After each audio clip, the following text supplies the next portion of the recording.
Definición y diferencias entre derechos constitucionales y garantías constitucionales. Los derechos constitucionales son aquellos reconocidos y protegidos por la Constitución de un país. Estos derechos establecen las libertades y facultades que tienen las personas frente al Estado y frente a otros individuos. En Venezuela, los derechos constitucionales se encuentran consagrados en la Constitución vigente y garantizan, entre otros, el derecho a la vida, la libertad, la igualdad, etc. Mientras tanto, por otro lado, las garantías constitucionales son mecanismos o instrumentos que aseguran la protección y efectividad de los derechos constitucionales. Estas buscan garantizar que los derechos reconocidos en la Constitución no sean vulnerados y que en caso de violación existan vías para su protección y reparación. En Venezuela, las garantías constitucionales están previstas en la Constitución y en la jurisprudencia de los tribunales. Desde un punto de vista de análisis, se puede argumentar que los derechos constitucionales son la base sobre la cual se fundamenta el ordenamiento jurídico de un país, mientras que las garantías constitucionales son los mecanismos que aseguran su respeto y protección. Los derechos humanos son considerados como principios universales, que deben ser respetados por los estados, mientras que los derechos fundamentales se enmarcan dentro del ordenamiento jurídico interno de cada país. En Venezuela, en la Constitución vigente, podemos enmarcar estos en el artículo 23, donde se expresa acerca de los tratados, pactos y todos aquellos que se encuentren consagrados dentro de los derechos humanos. El principio de progresividad de los derechos humanos es un concepto fundamental en el ámbito del derecho internacional y constitucional, que establece que una vez reconocidos y garantizados, los derechos humanos deben ser progresivamente mejorados y ampliados a lo largo del tiempo. Tanto la doctrina venezolana como la doctrina extranjera o internacional han coincidido en la importancia de la progresividad de los derechos humanos como un principio fundamental para el avance y la protección de los derechos fundamentales. Este principio implica que los estados deben adoptar medidas progresivas para garantizar una mayor efectividad y amplitud en el ejercicio de los derechos humanos, así como para eliminar cualquier retroceso en su disfrute. En el caso de Venezuela, la Constitución vigente reconoce y garantiza una amplia progresividad que está implícito en la Constitución, ya que establece la obligación del Estado de promover, respetar, proteger y garantizar estos derechos. Además, la Constitución prevé mecanismos para su ampliación y mejora continua a través de reformas legislativas y políticas públicas. Este principio implica que el Estado debe adoptar medidas constantes para fortalecer la protección y el ejercicio efectivo de los derechos reconocidos en la Constitución, incluyendo la implementación de políticas públicas, programas y acciones que permitan avanzar en la realización plena de los derechos humanos para todos los ciudadanos. En resumen, el principio de progresividad de los derechos humanos es un elemento esencial en el marco jurídico venezolano y constituye una guía para el avance continuo de la protección y garantía de los derechos fundamentales en el país. Los deberes u obligaciones son conceptos en el ámbito de derecho constitucional. Estas establecen responsabilidades que tienen los ciudadanos y las autoridades frente al Estado y la sociedad en general. Tanto en Venezuela como internacionalmente se destaca la importancia de los deberes y obligaciones como contrapartida de los derechos reconocidos en las constituciones. Se considera que los deberes u obligaciones son fundamentales para el funcionamiento de una sociedad justa y equitativa, ya que implican el respeto de las normas, el cumplimiento de las responsabilidades individuales y colectivas y la contribución al bien común. En Venezuela, la Constitución podemos hacer notar estos derechos como los deberes de los ciudadanos. La Constitución señala que todos los ciudadanos tienen el deber de contribuir al bienestar común, respetar y cumplir las leyes, promover la paz y la convivencia pacífica, entre otros deberes. Asimismo, se establecen las obligaciones del Estado de garantizar los derechos fundamentales, promover el desarrollo integral de las personas y velar por la justicia social. Estos son fundamentales para el ejercicio pleno de la ciudadanía y el fortalecimiento del Estado de Derecho. A su vez, son elementos esenciales en el ordenamiento jurídico venezolano y constituyen una guía para el ejercicio responsable de los derechos y la construcción de una sociedad más justa. En la Constitución de la República Bolivariana de Venezuela, estos se encuentran a partir del 127 hasta el artículo 135, donde están expresamente dichos.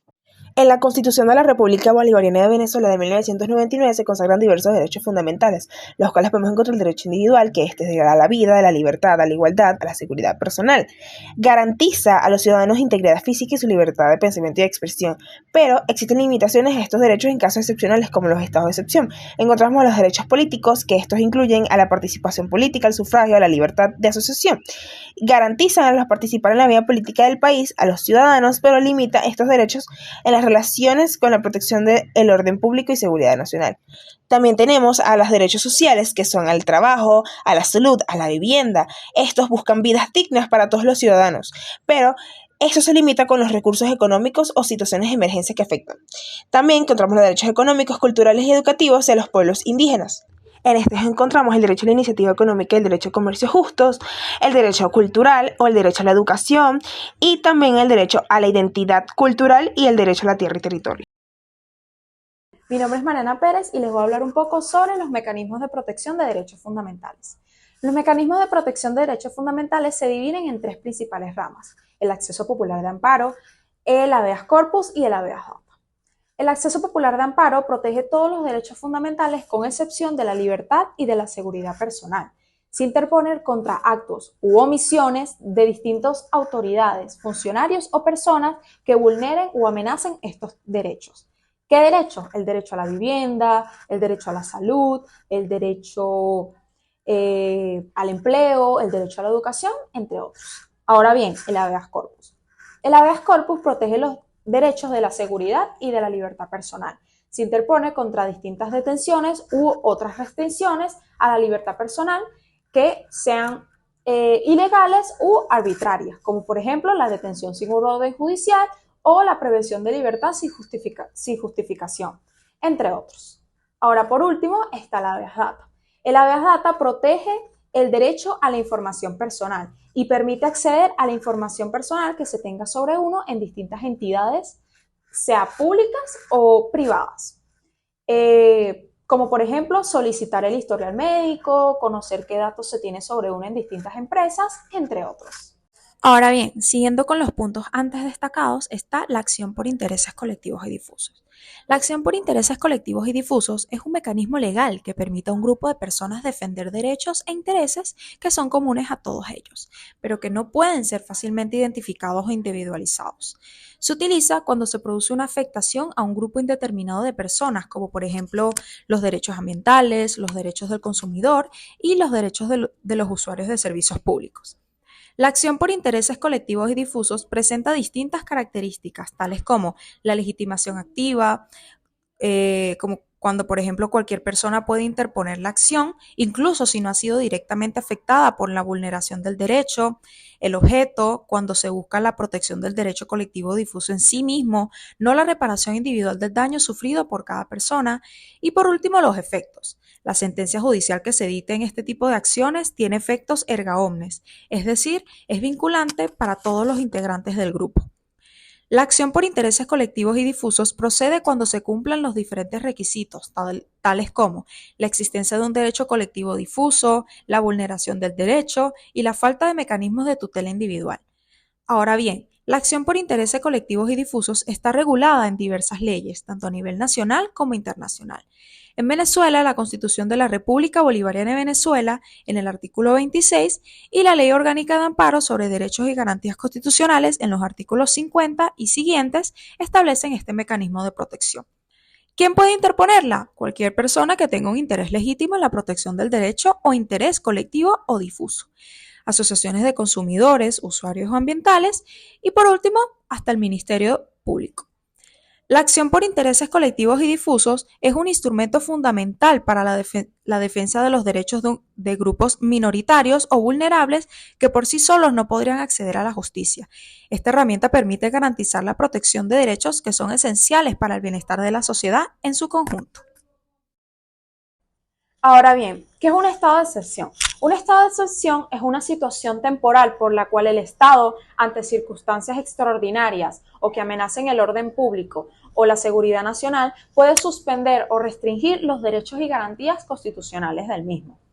Ahora bien, en Venezuela existen tres tipos de modalidades: el estado de alarma, el estado de emergencia económica y el estado de conmoción interior. El estado de alarma se aplica cuando hay situaciones que perturben la paz social, el orden público y el funcionamiento de los servicios públicos esenciales. Ahora, el estado de emergencia económica. El estado de emergencia económica se aplica cuando hay situaciones que afecten gravemente la economía de una nación. Y por último está el estado de conmoción interior.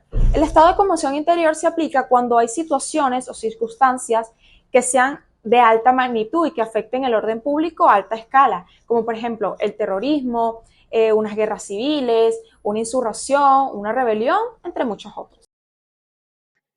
Diferencias entre la suspensión y las restricciones de garantías constitucionales. Tenemos que la suspensión de las garantías constitucionales implica la interrupción temporal y excepcional de ciertos derechos y garantías establecidos en la Constitución. Generalmente la suspensión se da en una situación de emergencia o crisis y suele ser una medida extrema que restringe significativamente los derechos individuales en aras de proteger el orden público o la seguridad nacional.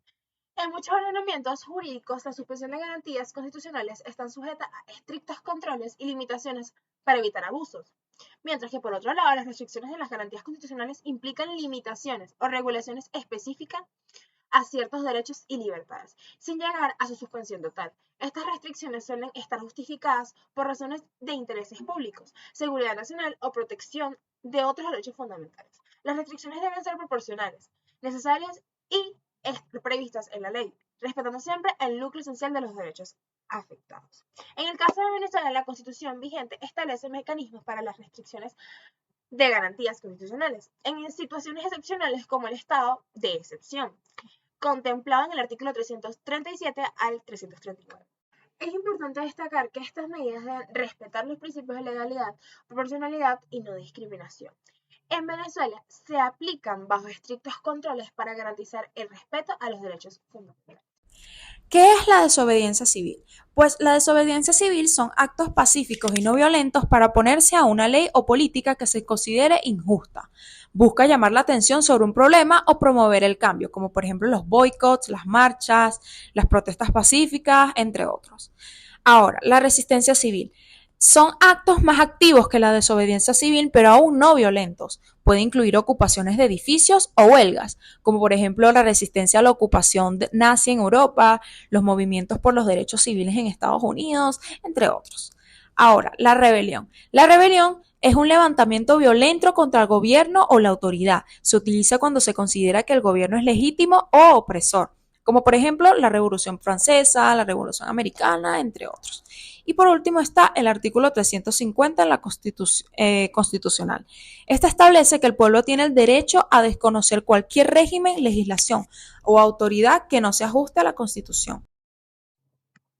El derecho a la intervención humanitaria es un tema complejo y controversial en el ámbito del derecho internacional, que plantea cuestiones de éticas legales, políticas significativas. En Venezuela se plantea un desafío en términos de soberanía nacional y no intervención en asuntos internos de otros estados.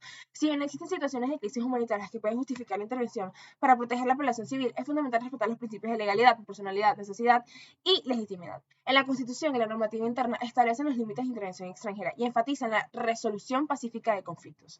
Este es un tema en el debate de la comunidad internacional, mientras que algunos defienden su legitimidad en acciones graves de violación a derechos humanos o crisis humanitarias, otros argumentos que pueden ser utilizados como pretexto para intervenir en los asuntos internos de un Estado. Tratado como la Carta de las Naciones Unidas, establecen el principio de no intervención y la soberanía de los Estados, pero reconocen la responsabilidad de proteger a la población en casos extremos.